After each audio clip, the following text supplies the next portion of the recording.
$20, nahimo na lang $7. Kaya nagamit ko og coupon. Okay, paper towel. So, dako kayo ang box ni Mami Remy, no?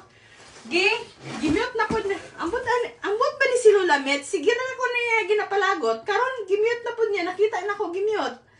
So, tapos, vitamins ni Mami Remy. Emergency, zero sugar. Vitamin C ni nako. Zero sugar. Orange, strawberry, and raspberry. Okay, next. Cottonelle. Oh, so, permi mi nagagamit ni Daddy ani kay sa among pang-ilo sa amo ang lubot. No.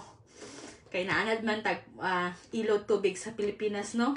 Nadili ko ganahan og dry tissue. Gusto na ko wet na tissue. So, mo niya among paborito ni Daddy Anthony. Oh, sunod. Okay, last wala na. Dating dako Kani, panty liners. Kisa na yung magamit ng Wala akong nagagamit ng panty liners. Si Daddy ang nagagamit. Si Daddy Anthony ang gagamit aning panty liners. Okay. Mami, gamit pa si Daddy panty liners. Okay.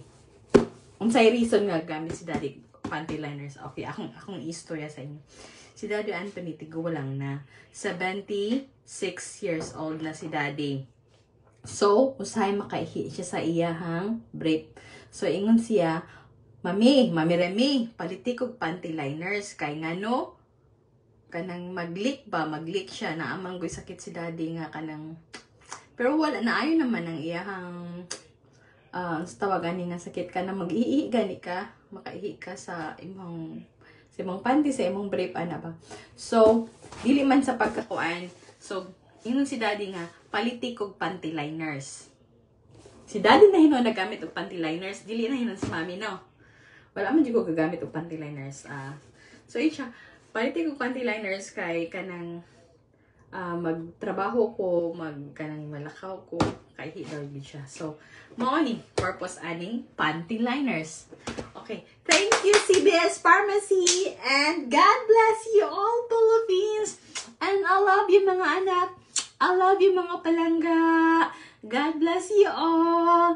And we miss you. And hope we're gonna make a vacation very soon. I love you. Payat na si Mami Remy, no? I love you, Philippines. God bless.